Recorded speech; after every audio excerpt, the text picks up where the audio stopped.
I came across this post in the Am I the A-hole subreddit, hot off the press when she first posted it. And I immediately started taking screenshots because I know that she's going to get pushback for this. She says, Am I the a-hole for giving my husband full custody of both our children? Ooh, let's see what she's talking about. Okay, so she says, I just found out that my husband of 5 years was cheating on me and getting ready to take another wife without my knowledge. I come from a Muslim household, and in Islam, men can have up to 4 wives, but it isn't lawful for him to do so without the explicit consent of his first wife.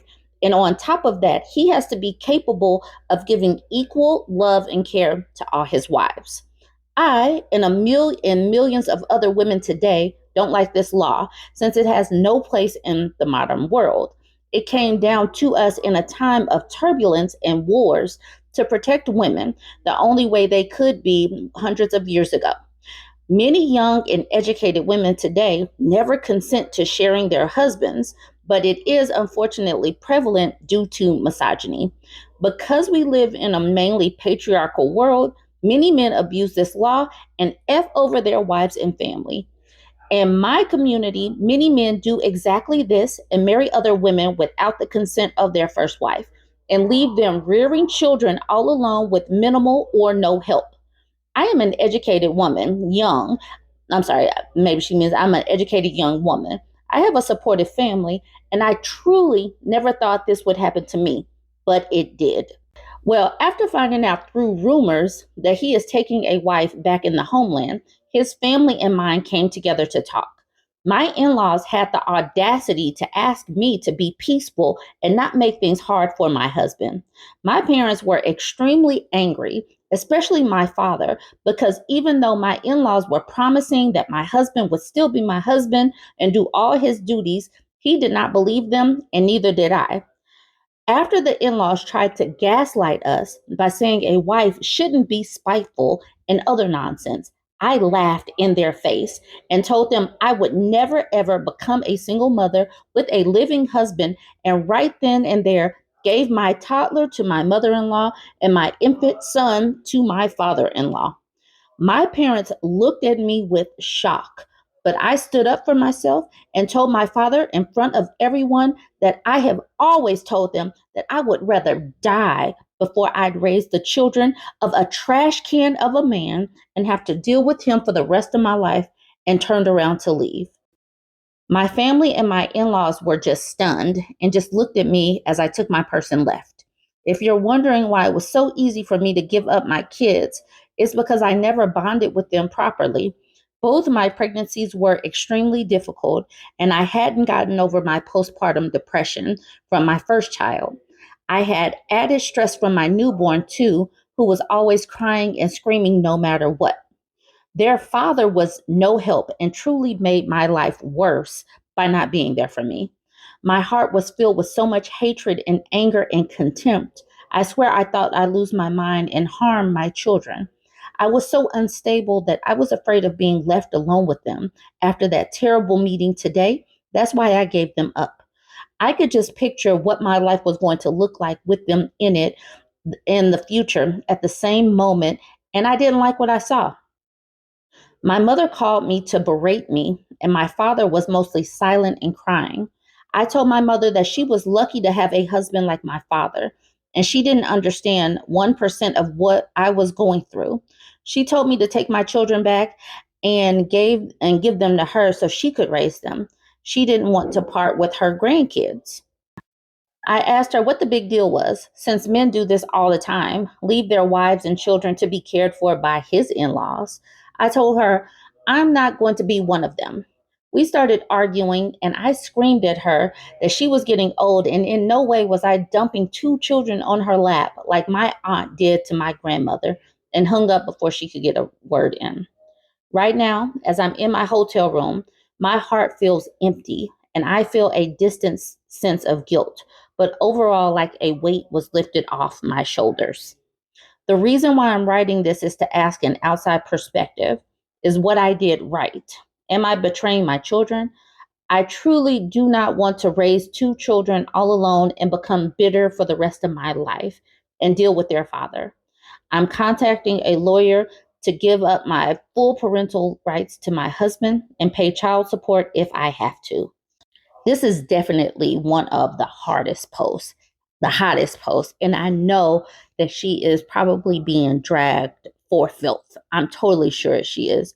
But the wild thing is, if a man does this, it's kind of normalized for men to be weekend dads or pay child support or do the absolute bare minimum.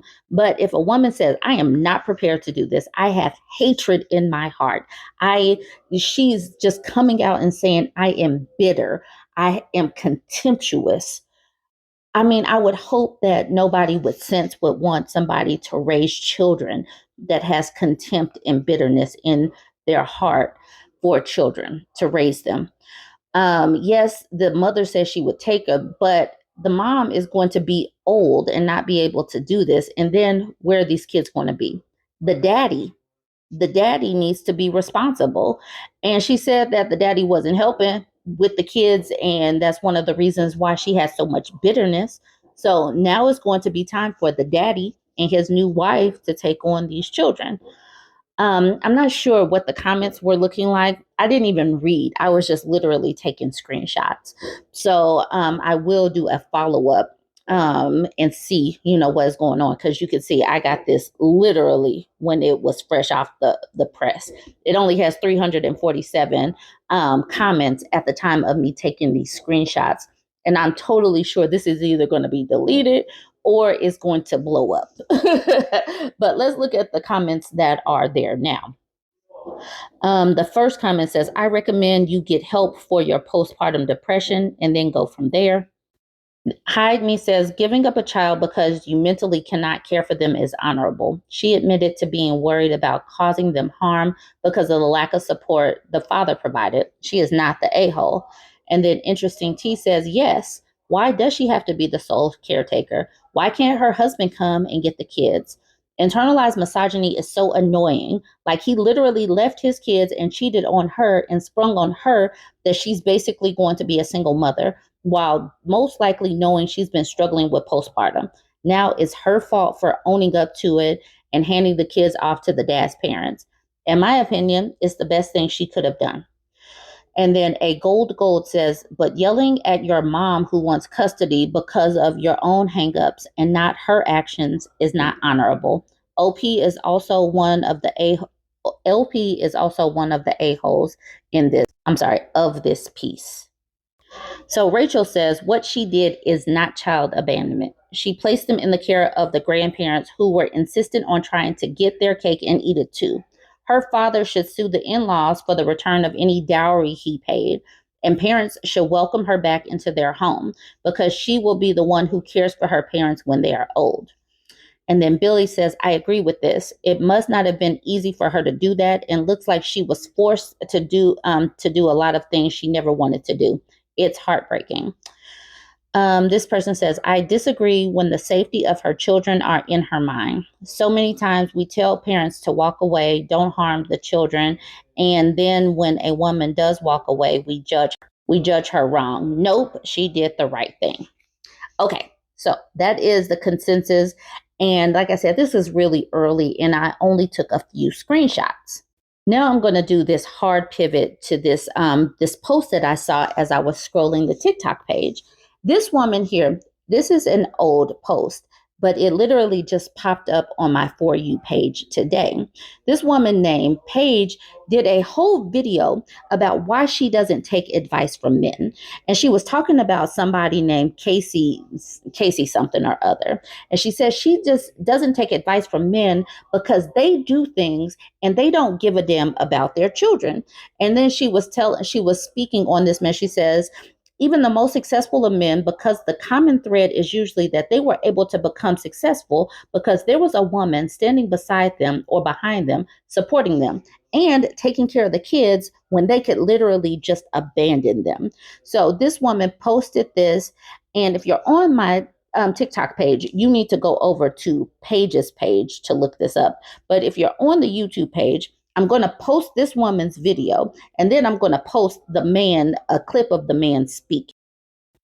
because it is super duper interesting to me that men can have a success story even if they were deadbeats, even if they dropped off the kids and they never speak about how they took care of the kids and had long nights. They can be successful because there's always going to be a woman taking up the slack.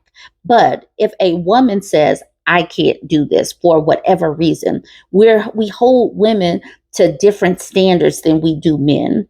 And I just needed to juxtapose these two conversations: a man abandoning his kid and going off and being successful, and I needed to juxtapose it with that woman that said she's dropping these kids off with their grandparents, and see, what you all thought of all of this. So if you're on my TikTok page, you need to go over to Paige's page and watch her.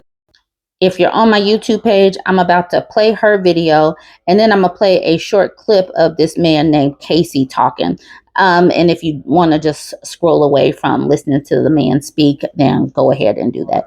All right, y'all. Join the conversation. Let me know what you think about all this. You won't hear my voice after this. Don't forget to like, comment, and share. I do not tend to take a lot of advice from men, even the most successful men. And I mean advice in the form of self-help books, podcasts with successful men, or just men in general. I tend to take their advice with a grain of salt because I do not think it is applicable to women and mothers in particular. And I was reminded of this listening to The Diary of a CEO with Casey Neistat. I don't know Casey Neistat very well. I know of him, obviously, but I don't follow him. I never did. And so limited knowledge base. But I was listening to his podcast with Stephen Bartlett, and it was really interesting. But I was really hung up on this fact that they talk a lot about how he became a father at a very young age. He was like 15 years old and he had his first kid. And after breaking up with his then girlfriend at the time and the mother of his child at 17 or 18 years old, he moved from wherever they were in Connecticut and he moved to New York. And he talks about how that journey required him to be fearless, to have risk, to be willing to have risk. He persevered, he was patient, but he was willing to kind of do the gritty stuff. He slept on somebody's couch. He lived in a halfway house. Like, he lived in a home with 10 other people, like whatever it might be. Like, he was willing to do the stuff that sucks to find success and whatever success meant to him. But he was willing to grind it out and to be very patient and to really persevere. And he keeps talking about that, how he was just like willing to do it. And the whole time I'm listening thinking, where's your kid? None of these things are possible with a 2-year-old baby. You can't sleep on somebody else's couch with your 2-year-old baby. You can't stay out till 4 a.m. with your 2-year-old baby. You can't live in a halfway house like that with a 2-year-old baby because he claims he bribed his way into it. Like, you don't do that with a 2-year-old. And he's talking about how he doesn't have money for a taxi or anything like that. And the whole time I'm thinking, where's this kid? This kid is probably with his mom. This kid is with his mom probably 90% of the time. She's probably doing 90% of the work, paying for 90% of the things, and raising him essentially on her own. And this is not to say that Casey's not a good dad, that he didn't participate financially or at all, because I don't know. He doesn't talk about it. And that is why I can't take his advice.